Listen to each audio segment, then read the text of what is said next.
he introduced us to people like Helen Palmer and David Daniels and Mario Sikora and Beatrice Chestnut, and has brought some of the gifts from other parts of the Enneagram world. So while Dr. Wagner is a psychologist, he did not limit himself in training his students just in the psychology of it all, but he brought people in from the narrative tradition. He brought folks in from the coaching world. He brought friends in from the spiritual discovery of the Enneagram, and really has created at Loyola University a very fully orbed way of experiencing the grace of the Enneagram. And so, I think I wanted to know how many of you are brand new to the Enneagram. And so I think that you were going to let me know about that. Teresa, is anybody brand new to the Enneagram? Why don't, if everybody wants to just unmute, and if anybody wants to say anything about that or speak into that, we can take just a few minutes.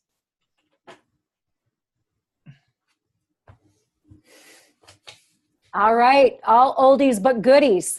I like it. I like it. So what I'm going to show you here is I'm going to share my screen.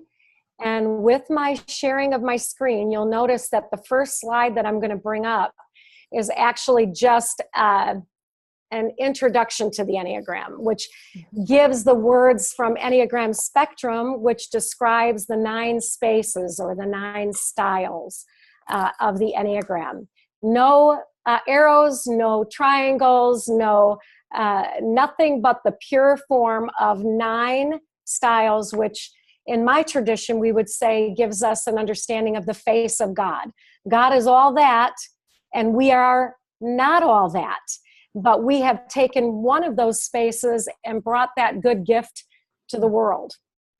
Now, with the arrow theory or the process Enneagram, we begin to discover the areas of integration and disintegration. So the arrow theory was what I cut my teeth on, but I have to say that I didn't ever love it. And so I beg all of your forgiveness for my inability to really connect with the arrow theory or the process Enneagram. Part of it happened in Jerry's the first basic training I took with Jerry. And there was a Spanish priest there from Spain. And his remark was, as a 6, he felt like he could access both the graces and the gifts of either the 3 or the 9. So unlike the classic process Enneagram, you go one way for integration and one way for disintegration. So, when I heard that, I thought, that makes sense to me. I'm an equal opportunity sinner too. In fact, I could pick up any of the mess from any space. However, I did take the deceit of the 3 to an art form. So I knew my type from that place, but I also had hints of both the 6 and 9 in my life. And so the process theory is wonderful, but there is a lot of what I call in my very professional vernacular, jiggity jag. It's really jiggity jag. So to me, you can get to all the types if you go all the way around the block, but there's not immediate access to harmony.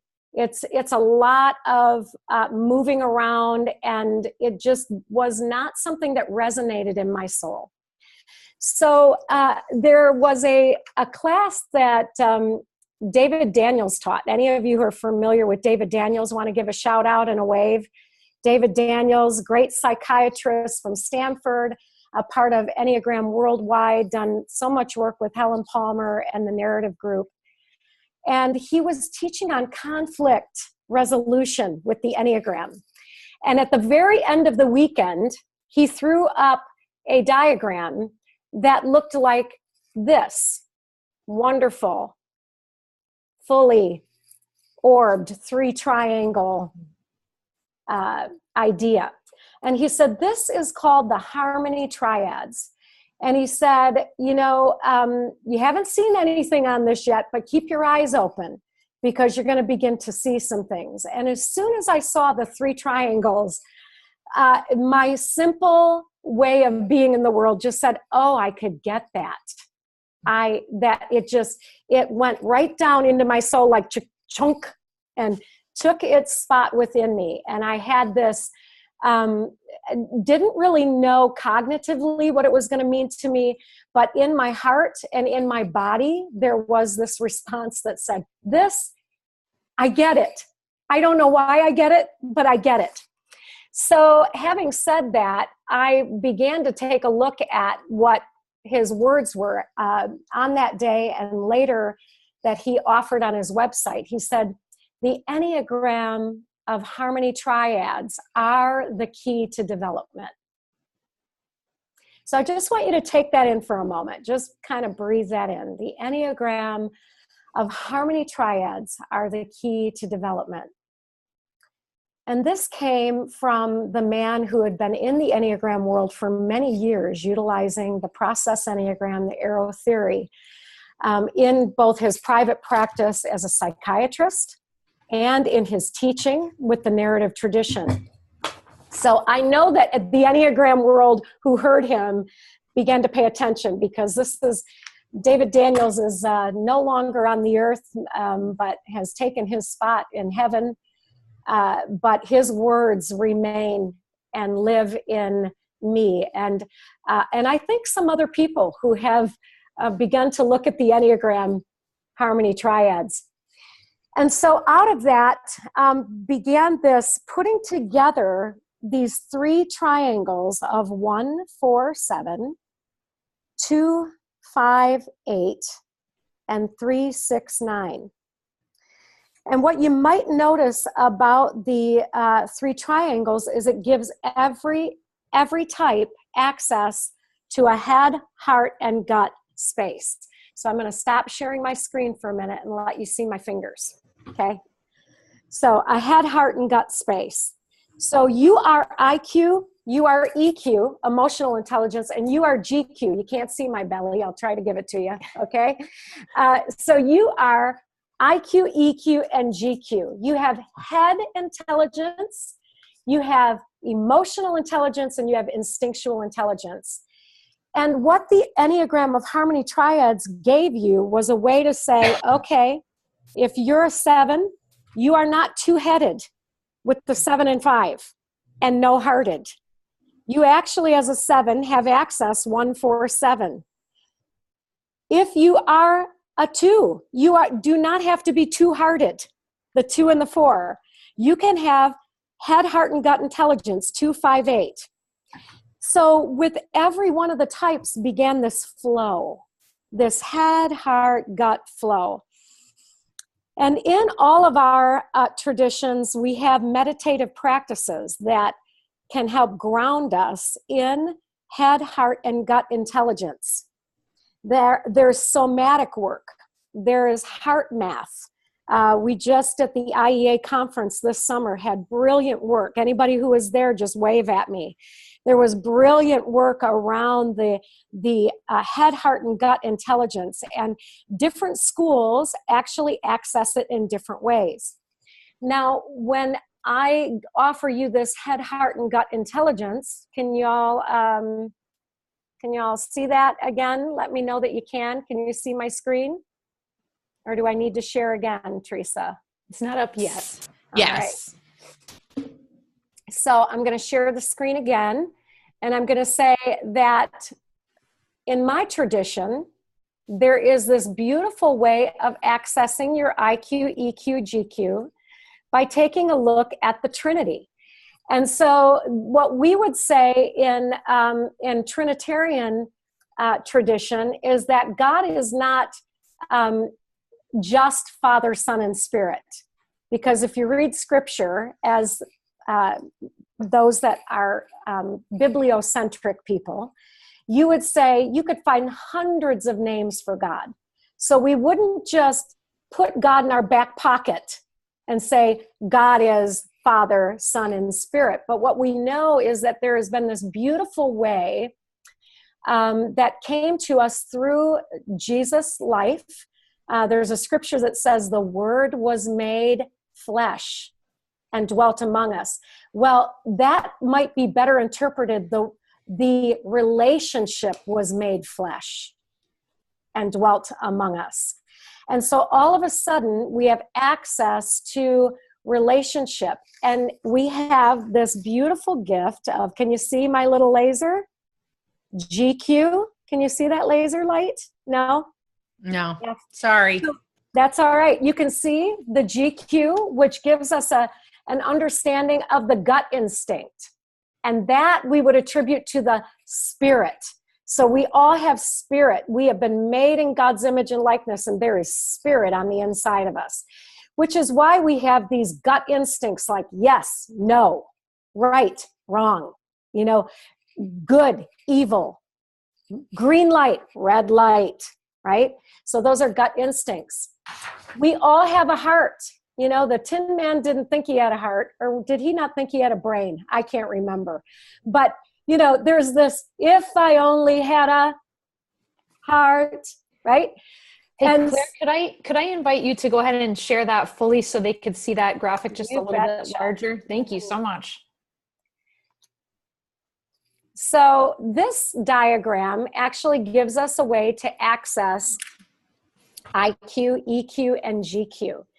And so this heart triad, this 2, 3, and 4, one of the great works that Heart Math is doing right now is saying that you could actually breathe into your heart space and open up a way to pay attention to your heart affections, your experience of what you're feeling.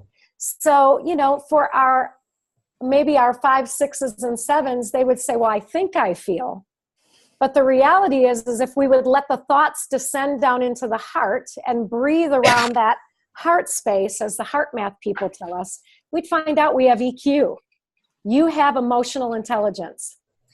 And then there is the 5, 6, 7, the IQ, which for me as a 3, it was my least accessed space. In my family, it was onward and upward, moving forward all the time. Don't stop and ask any questions, or people will think you're afraid. And so I dismissed my little 6 self, and I was all heart, moving on my edge all the time of that 3. And when I discovered that my IQ, which actually could help me ask really insightful questions, could actually let me look at worst case scenarios and say, should I move forward, or should I ask a question before moving forward? So those 5, 6s, and 7s, they show us EQ. And if you look back at these wonderful triangles, you have access to all 3 centers. And out of those 3 centers, you could create a mantra. As Erica said, what did you say your mantra was, Erica? Mine is with the 639, courage promotes peace. Nice. Yeah. And so the way that shows up for me is, as I am courageous and bring that virtue, then I have just an unexplainable peace when I lean into a workspace or a conversation. But I notice when I shrink back that I can sit on the edge, with that fear piece when I don't use my voice. Mm-hmm. Yeah. And so now that you have this mantra, I think the first place you told me you used the mantra was it Walmart? Where were you that you used the mantra after the training? You said it worked in your experience. I did tell you, I do know, I use it frequently at work. When I show up to a meeting, because I am a 6 and I know that fear is part of that besetting or shadow side, I definitely show up as my, bring my 3 and am assertive and press into who I am as a leader so that I can be more effective in that space. And that really opens up a space of freedom for me. It's beautiful. And so with each of these mantras, and I don't mind if you take a picture of the screen right now, but you can take a look at this on our website, and Teresa will give you that later because it's up there. So in case you have pictures in it, you don't need to take it now. But there's a mantra for every one of us that can actually help us let our thoughts descend down into our heart or our gut and actually begin this flow of accessing head, heart, and gut with a mantra, with a breath prayer, with a way to receive all of the grace that is yours. And so what we would say about this way of accessing the head, heart, and gut is that it would give you a way to be in presence. What we would say, when you're centered, you're in presence. When you're on your edge, you are in type. And so I'm going to share my screen again with you here. When you're in presence, we would say the difference between presence and non-presence is that if you're a 1, when you're trapped in your type out on your edge and not accessing all 3 centers, you're punitive and perfectionistic, right? But if you access your head, heart, and gut, you will discover presence. You can be at home, head, heart, and gut, and inflow. So 2s, when they're people-pleasing and possessive, it will keep them from presence, from accessing flow of head, heart, and gut. 3s, performance and prevarication. What does that big word mean? Lying, right? So it'll keep you from presence when you're out on your type, when you're on your edge of the 3, and not in presence, accessing all 3. When you're a 4, if you're personalizing or posing, it keeps you from presence, accessing this head, heart, and gut of the 1-4-7. The 5, if you're pontificating or privatizing and moving away, it'll keep you from presence, because 5s, there's more to you than 5. You have a 2 heart and an 8 gut, and that will keep you in flow. When you are, let's see if I can make the screen move. It's telling me no, but let's see if I can go over here and make it happen. Okay.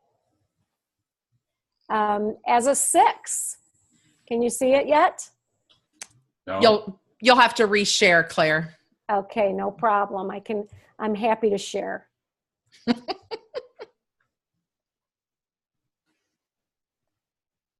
And how am I doing, you guys, for my first time on Zoom? Am I all right? You praying for me out there? Let's see. So this is the one I want. And now I'll share. And so then with the sharing screen, can y'all see it, or do I need to make it bigger? Make it bigger. There we go. All right. So the 6s. When you're in paranoia or paralyzed, it's keeping you from presence. So accessing, as Erica's teaching us, that peace, that what is it, Erica? Say yours. Courage promotes peace. Beautiful. So she gets present when she's accessing all 3 centers. 7, if you're playing or preoccupied, right out here on your edge, it'll keep you from presence. The 8, if you are powering up or prosecuting, it'll keep you from presence. But you are more than your type. And for our beloved 9s, when they power down and procrastinate, it keeps them from presence. But again, they can move into presence. So I think, what do you think? Should we stop and ask for some questions? Is that good? Yeah. Yeah, Teresa has a question. Well, actually, can you go back, Claire? Do you mind sharing? Steve is asking if you would share that 1-5 slide again. So can you share your screen back up to that 1-5 and make it bigger?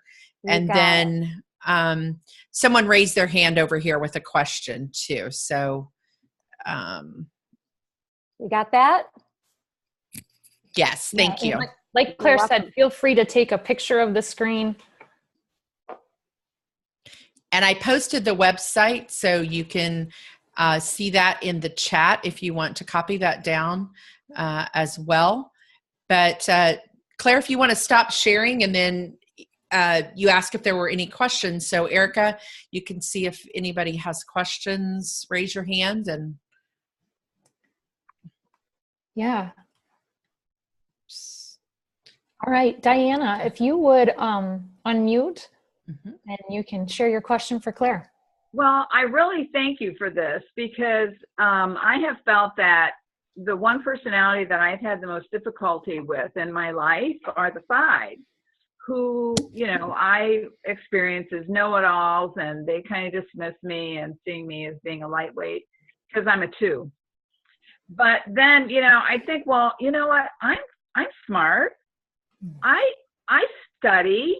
You know, I dig into things. You know, I have all of those capabilities as the fives do. So this really helps me. You know, this helps me, and then also, you know, makes me think about, well, why am I having trouble with the five? Because, you know, I am like a 5-2 in many ways. But I have felt a lot of rejection and dismissiveness from fives, maybe, who haven't, you know, who don't get me. So I want to thank you for this. Well, Diana, I want to thank you for weighing in, because one of the words that you used, dismissed by fives, or that you've dismissed the fives, is exactly the right word. So Val, just smile at me, because a couple of years ago, we were in Debbie's living room having a board meeting, and you brought to us the dismissed soul child from Ginger, remember? And we actually rewrote that for our book. And it's actually in the Motions of the Soul training. But the way I rewrote it has to do with harmony triads. So I did a little bit of work with Jerry Wagner around this, asking him a few questions. Because what I discovered is that within every two is a little 5 and a little 8 that have not been received. Yes. And so, you know, because you were made in God's image and likeness. You were not born without a head or a gut. Mm-hmm. And so there is this beauty of the two, that when they receive all that is theirs, they are centered, they are whole, they are able to be an embodied person rather than trapped in personality. So what we say is, when, you know, the working title for our book that's coming is called More Than Your Type. We don't know that they're gonna let us use that. It's a-okay if they don't. The point being that you are not just a 2. You are more than that. Even if you've dismissed it, you have a way to integrate, a way to come home to your true self, which is to receive your head, your heart, and your gut.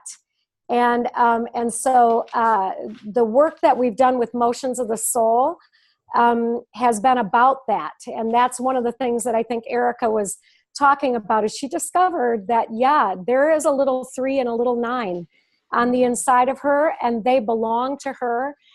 And one of the things we do with this work is we write an autobiography based on where did we let go of our head, heart, or gut, and how can we receive back that part of us that is ours. It is absolutely ours. And so God bless you, Diana. Thank you. Okay, and I thank you. Yes. Any other questions? Thank you so much.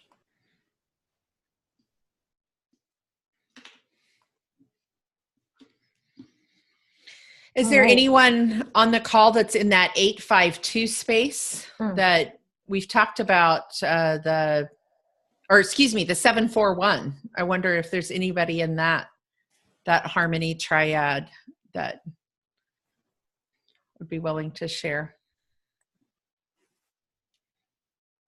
You know, I'd like to show them something, Teresa, if there's not a question right now. Yeah, let's keep moving on. Let's keep going, because this can be for all of you who have studied arrow theory, it can be a little disconcerting. I get it. And so what I'd like to take a look at here, am I sharing yet? Is it showing up yet? Not yet. Not yet. So some of you may have taken Dr. Wagner's test, and we really love Dr. Wagner's test. And so a lot of Enneagram teachers do not like, they actually don't like tests, and I understand that. They love the narrative tradition, and so do I, which is one of the reasons we combine both, because we don't feel like we have to dismiss one in order to receive the other. We think this fully orbed approach and the great work that Dr. Wagner has done with the WEPS, which is at weps.com. He has a test that is accepted as a valid psychological test with Burroughs. So you can take a look at that at weps.com. But one of the beautiful things that we've discovered while Dr. Wagner utilizes the arrow theory, the process Enneagram with this test, he also gives you this wonderful gift of percentile scores. And so what I would say to those who would take Dr. Wagner's test, then take a look at your harmony triad. So, for you, Diana, you would look at 2, 5, 8 and just see how much that's showing up. And one of the beauties of his test is you can take it again and you actually can use a biometric to discover how your transformation is taking place. It's kind of like an ultrasound of the soul. There's this mysterious thing happening on the inside of you. And while you may not have shown up with any gut at one point, you can take it again and discover that you actually are developing your gut instincts. You're welcoming your gut instincts or your head instincts or your heart instincts. And I love this diagram here. And so, one of the beauties of this is that think about your type and then think about where, the edge of your type is. And on your worst punitive day ones, or your worst prideful day twos, or your most prevaricating day threes, or your posing day fours, or your pontificating day fives, right? Or your paranoid day sixes, or your preoccupation day sevens, or your prosecuting day eights, or your 9 powering down day. You are trapped on the outside of that circle. You are trapped in type. But when you can come down and in and allow yourself to breathe and experience the goodness of your own heart, and maybe you can't go straight to the heart, but you need to breathe around the heart just to start to experience the territory a little bit. And then down into your gut and know that what we understand these days, and we can't get into this body of knowledge, but there are more neurons that are coming from your gut and your heart up to your head than from your head down to your heart and your gut. Mm-hmm. That there is a body brain or a pelvic brain, a gut brain, there is a heart brain that is sending up information. And so accessing all 3 centers of intelligence gives us this way to go to the middle, which is where grace is found. You see this wonderful access. And so I guess what I want to say out of that is this is why our beloved 6, Erica, loves the head, heart, gut, motion mantra, is because what it does is, we'll call this, it gives you handles to be able to go ahead and experience more than your type, more than being stuck on the edge. So here we are, and we're going to take a look at this, and we're going to say, these 3 words could give you handles to breathe before a board meeting.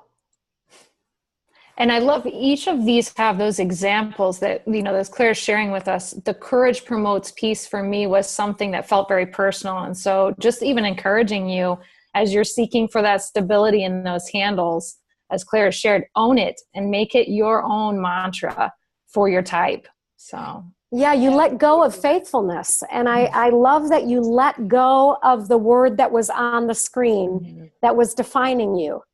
And you discovered the word that was more the call to your true self. And so this model, as Mario Sikora always says, all models are wrong, but some are useful. And I would reframe that because I'm a 3. And I would say, all models are incomplete. And this one is very useful. So this is an incomplete model, but Erica found what could complete it for her. Not faithfulness produces peace, but courage produces peace. Yeah, very good. Well, we have about 5 minutes left on the call. And so, Claire, anything concluding you'd like to share, or we may be able to do another question if something's come up? A question. I'd love it if someone would ask a question. So if you have some thoughts, it doesn't have to be in the form of a question. Just raise your hand and Erica can facilitate that. But let's open it up for a little bit of that discussion. Now's the time we invite you to unmute. So up until this point, we've kind of been muted, but now's the time for that around the table conversation. So please unmute. Go ahead, Bill. Hi, I wanted to compliment Claire on a great presentation, and also the echoing the earlier comments about the flow of, I'm a 2, so spending time in the 5 area has really opened up my awareness to a situation, as opposed to reacting in an emotional way and then right away going to my strength of my 8 in a negative way. And it was David Daniel who said to me in my training, said, Bill, if you just spent a few minutes in the 5 area, you would probably not respond as aggressively. And I think that I do this a lot on Facebook. I start responding, and then I'm like, no, I'm not going to do that. Because it's an emotional response versus more of an intellectual contemplation. So I love that one contemplates, because we tend to want to move to action. We're very outward moving, and that time inside really does make a huge difference. Thanks for sharing Bill. Claire, this is Sybil. I'm not on the screen, but I'm on the phone. Hello, Sybil. Hi, Sybil. Yeah, Claire, I thought it was very interesting for you to speak about going back and taking Jerome's WEEPS survey or assessment and seeing where you've grown in those harmony triads. Because it was, in some way, was my understanding in taking that to sort of look, if you've done some maturing, to look at your early years, how you would have answered that. So I think you've given a sort of another tilt as to way that assessment can be useful. Is that what you were seeking to say? Yeah, thank you. Thank you, Sybil. Absolutely. It gives us a way to say, as I said, kind of like an ultrasound. Transformation is mysterious. It's like a baby growing in the womb. And it's wonderful to have the encouragement of seeing, oh, I have let go of some of that compulsion. And I have received the grace of, as Bill said, a more, observant way of being in the world, so that when I come back to my 8, it's not reaction, but it's actually a response that comes from wholeness, from flow, from harmony. Right. Well, that's a nuance that I just haven't heard before, and something also that you have talked about, Claire, in that regard, because the more than your type is leading towards an ever-present, perfect, transforming movement, and what Jerry has done gives a more diagnostic picture, and that's different than transforming. And I don't know if you want to say something about that. Oh, I think you said it.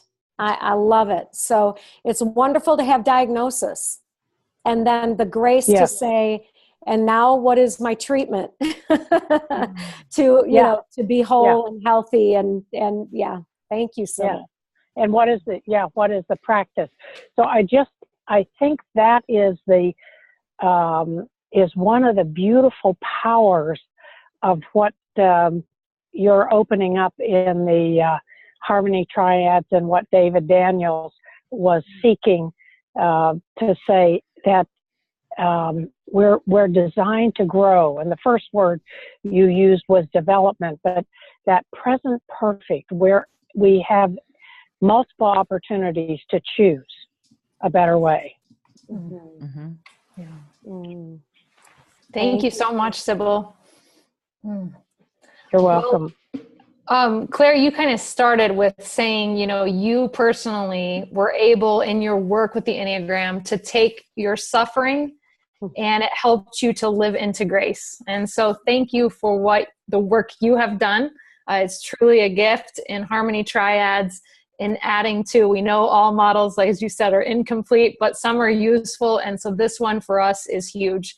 And so this is just the tip of the iceberg of this work. And so if you are interested, Claire's offering the Motions of the Soul training in January, in just a couple of weeks, and then also again in June in historic Marshall, Michigan. And so Teresa has been awesome today to post links and different things for you in the chat. So visit that website, More Than Your Type, and you can get some information on the Motions of the Soul training that's coming up. We do want to highlight for you too, and Bill Reed is one of our board members, but he is actually going to be our speaker next month in January, and he is going to be talking about the Enneagram and grandparenting. And so whether you're in that season, we know that season is coming, and so we hope that you'll jump on the call every third Wednesday of the month, 12 Eastern. And so we're so grateful. This is our first gathering, one of many. Claire, can I ask you to lead us out with, if you have a glass, you can raise it, but could you do an Enneagram toast for us just to conclude today? Yes. That would be beautiful. Oh, you didn't tell me you were going to do this, but I know them. I know you know it, so. Yes. Yeah. Here's to you, as good as you are. And here's to me, as bad as I am. But as good as you are, and as bad as I am, I'm as good as you are, as bad as I am. Oh, bless you. Awesome. We could stay on the call all day. Was that your favorite one, or do you want the other one? No, that's it. I love it. Okay. So I have more space for you to share more. But thank you all so yes. much. Yes. Thank you. Make sure you check your emails. We'll let you know about the one coming up in January, but go into January 2018 and mark your calendars right now for whatever time zone you're in, Central, Eastern, whatever. Invite your friends to hop on with us. This is going to be great to grow this in 2018. You all did wonderful from a technical point of view too. So we survived the hour without too many glitches, and it was great to have you all on the call. So we'll see you in January. Have a Merry Christmas, everyone. Bye. Merry Christmas. Merry Christmas. Merry Christmas.